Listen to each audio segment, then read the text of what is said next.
Assalamualaikum warahmatullahi wabarakatuh. Selamat pagi Anda semuanya. Apa kabarnya hari ini? Alhamdulillah semuanya sehat. Baik Anda semua, sebelum kita memulai pelajaran kita pada hari ini, marilah kita berdoa terlebih dahulu. Pada ketua kelas mohon pimpin doanya.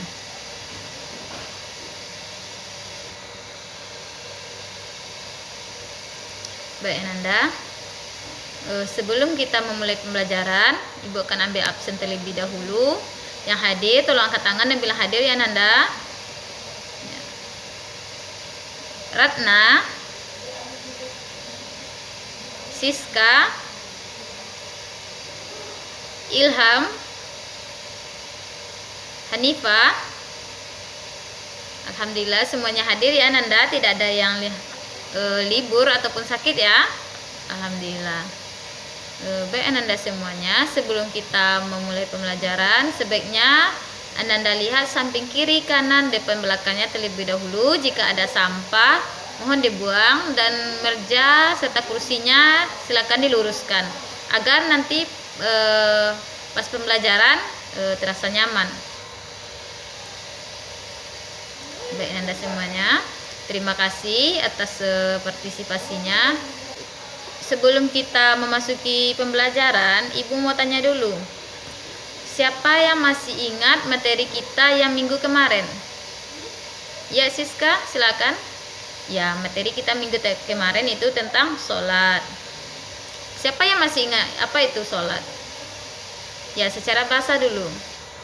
Ya, sholat berarti doa. Jadi secara bahasa sholat itu berarti doa, dan secara istilah berarti ibadah yang dilakukan diawali dengan niat dan diakhiri dengan salam.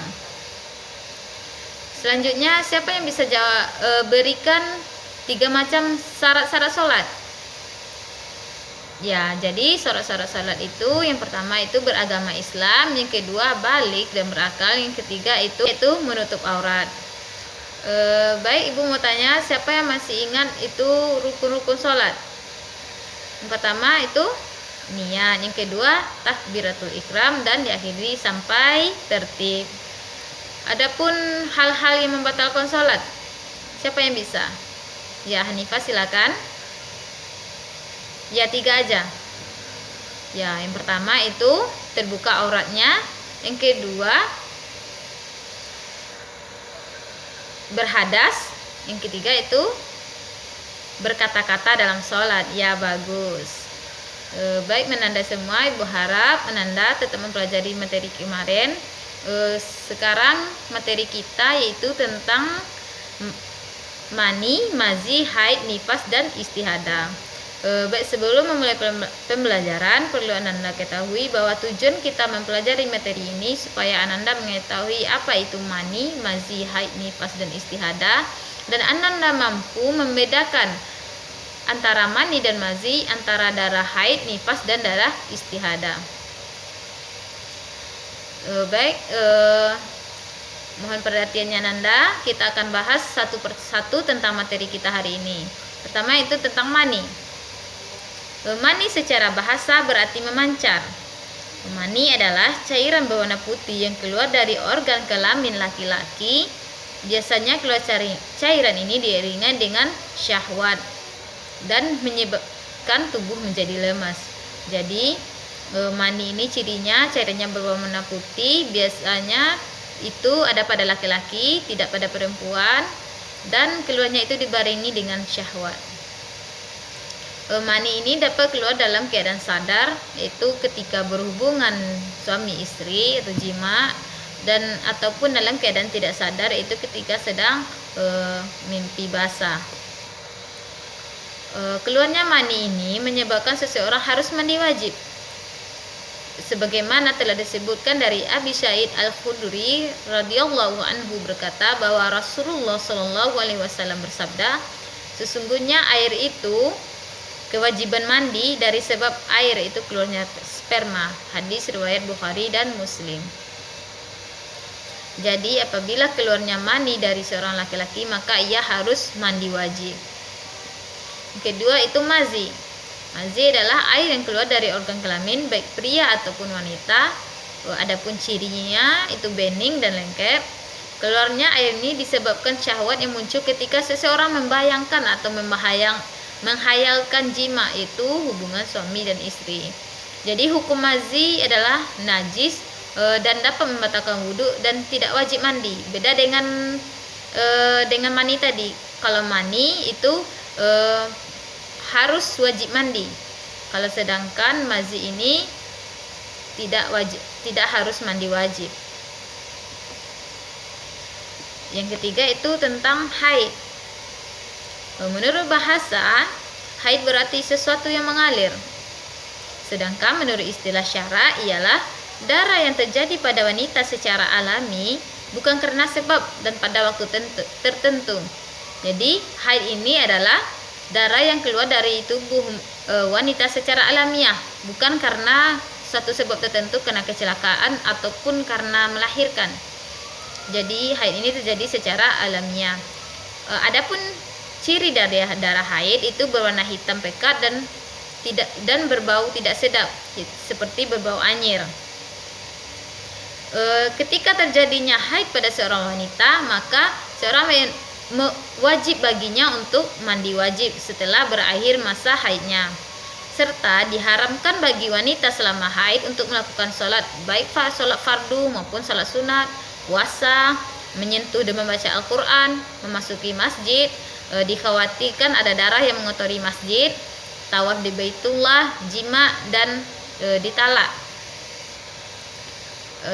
Selanjutnya adapun dalil tentang haid itu Quran surah Al-Baqarah ayat 222 yang artinya, mereka bertanya kepadamu tentang haid, katakanlah haid itu suatu kotoran. Oleh sebab itu hendaklah kamu menjauhkan diri dari wanita haid dan janganlah kamu mendekati mereka sebelum mereka suci. Adapun maksudnya itu ketika seorang wanita itu haid, maka ia tidak boleh dijima oleh suaminya sendiri. Maka tunggulah sampai mereka suci, itu sampai berakhir masa haidnya. Adapun dalil tentang haid itu terdapat pada hadis riwayat Imam Muslim, bahwasanya Nabi Shallallahu Alaihi Wasallam bersabda kepada Aisyah radhiyallahu anha yang mendapatkan haid ketika keadaan ihram untuk umrah.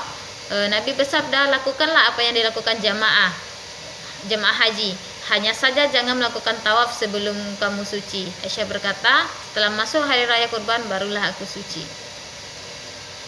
Selanjutnya itu materi nifas. Nifas ini adalah darah yang keluar dari rahim wanita ketika melahirkan atau 2-3 hari sebelum dan sesudah melahirkan. Darah nifas keluar karena adanya proses melahirkan. Berbeda dengan darah haid tadi. Kalau darah haid tadi itu keluarnya secara alamiah tanpa disebabkan oleh sesuatu, sedangkan darah nifas ini keluar karena adanya proses melahirkan. Masa keluar darah nifas ini itu selama 40-60 hari. Warnanya itu kekuning-kuningan. Berbeda dengan darah haid itu hitam pekat dan berbau anyir. Sedangkan darah nifas itu warnanya kekuning-kuningan. Adapun larangan wanita haid dan nifas itu sama-sama. Sebagaimana larangan wanita saat haid, begitu pula larangan bagi wanita saat nifas itu tidak boleh melaksanakan ibadah. Seperti sholat, baca Al-Quran, dan tawaf di Baitullah. Baik Anda, apakah dapat dipahami antara perbedaan mani dan mazi, haid dan nifas? Ya, tadi mani tadi itu sesuatu yang keluar pada tubuh laki-laki yang mengharuskan dia mandi wajib, sedangkan mazi itu tidak mengharuskan dia mandi wajib. Adapun haid tadi itu tentang darah yang keluar secara alamiah, bukan karena terjadi sesuatu, sedangkan darah nifas itu terjadi karena seseorang melahirkan. Baik Anda semuanya, kita masuk kepada materi yang terakhir, yaitu tentang istihadah.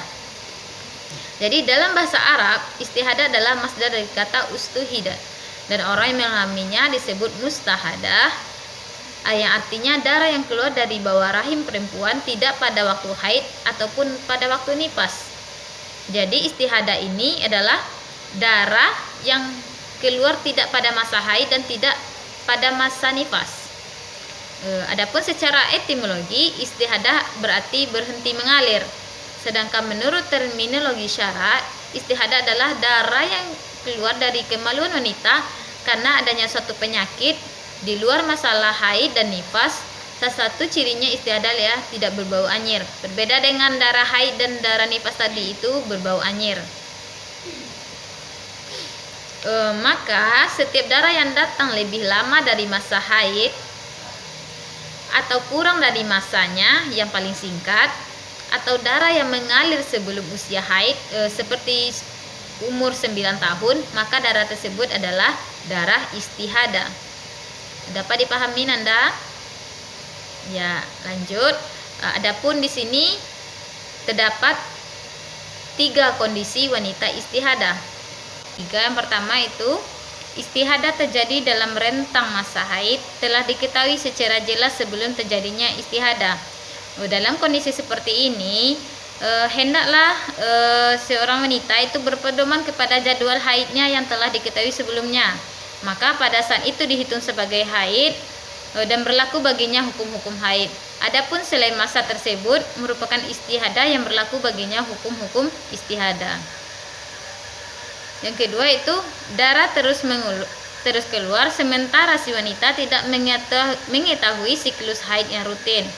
Maka dalam kondisi ini hendaklah si wanita melakukan tamyiz atau pembedaan, seperti jika darahnya berwarna hitam atau kental atau berbau, maka yang terjadi adalah haid, maka berlaku hukum-hukum haid baginya. Adapun jika tidak demikian, yang terjadi adalah istihadah dan berlaku baginya hukum-hukum istihadah. Yang ketiga itu ketika seorang wanita ia tidak memiliki siklus haid yang rutin, akan tetapi ia mampu membedakan antara darah haid dan dengan darah istihadah. Nah, pada kondisi seperti ini maka seorang wanita harus bisa membedakan warna dan sifat darah tersebut. Sebagaimana disebutkan tadi, jika darahnya berwarna hitam pekat maka itu haid, maka berlaku baginya hukum-hukum haid. Jika tidak demikian maka berlaku baginya hukum-hukum istihadah. Jadi Nanda, kita lanjutkan. Ada 7 ciri-ciri darah istihadah ini. Pertama itu darahnya keluar selain dari masa haid dan masa nifas. Itu warna darahnya merah segar. Darah keluar sebelum usia haid, seperti misalnya ketika usia 9 tahun. Itu darah keluar setelah haid melebihi batas maksimal hari-hari haid itu lebih dari 15 hari. Maka apabila menyampai 20 hari atau 30 hari maka itu termasuk darah istihadah. Selanjutnya yang kelima itu darah keluar setelah nifas melebihi batas maksimal nifas, di mana batas maksimal nifas ini itu 40 sampai 60 hari. Jika melewatinya maka darah ini tergolong darah istihadah, bukan darah nifas lagi. Yang keenam itu darah keluar karena seorang wanita kecelakaan atau pecahnya sapu darah. Yang terakhir itu darah yang keluar dari bawah atau luar rahim karena darah haid keluar dari rahim. Jadi ketika darah di luar rahim selain darah haid maka itu termasuk darah istihadah dan selain darah nifas. Adapun pembagian darah istihadah ini ada 2. Yang pertama itu ada namanya mubtada'ah mumayyizah, yang kedua mubtada'ah ghairu mumayyizah. Mubtada'ah mumayyizah artinya adalah orang yang mengeluarkan darah melebihi 5 hari yang sebelumnya belum pernah haid, serta mengerti bahwa darahnya 2 macam, ada darah kuat dan darah lemah, atau melebihi 2 macam. Jadi mubtada'ah mumayyizah ini adalah orang yang mengeluarkan darah itu ia telah mengetahui dan mengerti ciri-ciri dari darah tadi. Yang kedua itu mubtada'ah ghairu mumayyizah, itu orang istihadah yang belum pernah haid serta darahnya hanya 1 macam saja, hanya darah merah atau darah hitam saja. Jadi mubtada'ah ghairu mumayyizah itu haidnya sehari semalam terhitung dari permulaan keluarnya darah, lalu sucinya 29 setiap bulan.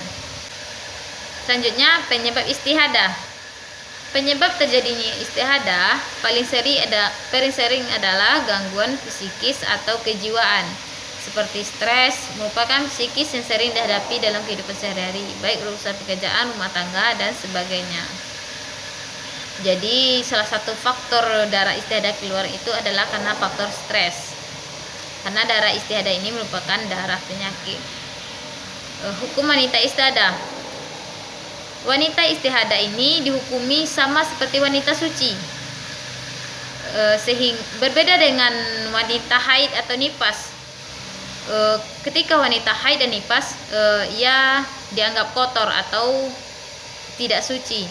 Sedangkan pada saat wanita mengalami istihadah ini, ia dihukumi sama seperti wanita suci, sehingga ia tetap boleh melakukan sholat, berpuasa, membaca Al-Quran, maupun melakukan hubungan suami istri. Adapun yang menjadi dasar hukum istihadah adalah hadis Nabi SAW yang artinya dari Aisyah bahwa Fatimah binti Abi Hubais datang kepada Nabi SAW kemudian berkata, "Ya Rasulullah SAW, sungguh aku mengalami istihadah, maka aku tidak pernah suci. Apakah aku harus meninggalkan sholat?" Maka Rasulullah bersabda, "Tidak, karena itu adalah darah penyakit, bukan darah haid. Apabila datang haid, maka tinggalkanlah sholat, dan ketika darah itu berhenti, maka mandilah dan jalankanlah sholat." Hadis riwayat Muslim.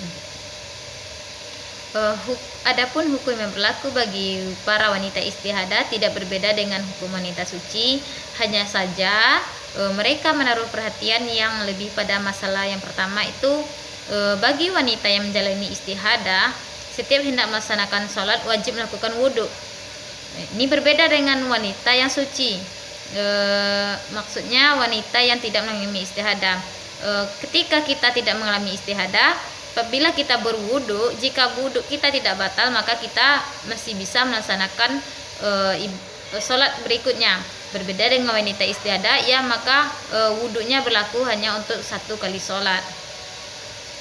Yang kedua itu, seseorang wanita yang sedang istihadah jika hendak berwudhu untuk melaksanakan sholat, terlebih dahulu dia harus membersihkan darahnya. Ketiga itu, seorang wanita yang istihadah masih diperbolehkan untuk digauli oleh suaminya, sebab istihadah bukanlah gejala alamiah yang menyebabkan seorang wanita menanggung hadas besar, seperti berbeda dengan haid dan nifas tadi. Adapun masa keluar, berhenti dan kebiasaan darah istihadah. Adapun masa keluarnya, jika seorang wanita mengeluarkan darah tidak sampai 24 jam, baik terus menerus maupun putus-putus, keluar kurang dari darah haid atau lebih dari 15 hari dan bertempat pada waktu tidak mungkin bisa haid, maka itu disebut dengan darah istihadah. Masa lama keluar darah istihadah ini dapat ditentukan melalui jenis-jenis mustahadah seperti yang telah disebutkan sebelumnya. Adapun masa berhenti darah istihadah ini itu dilihat dari berhentinya darah, sama dengan darah haid. Itu dilihat sucinya seorang dilihat dari berhentinya darah tersebut. Baik Ananda, sekian materi kita pada hari ini. Apakah ada yang mau Nanda tanyakan? Alhamdulillah semuanya mengerti ya. Terima kasih. Jika sudah paham, kita akhiri pembelajaran kita hari ini dengan mengucapkan hamdalah. Alhamdulillahirrabbilalamin. Terima kasih Nanda atas perhatiannya. Mohon maaf atas kesalahan. Wassalamualaikum warahmatullahi wabarakatuh.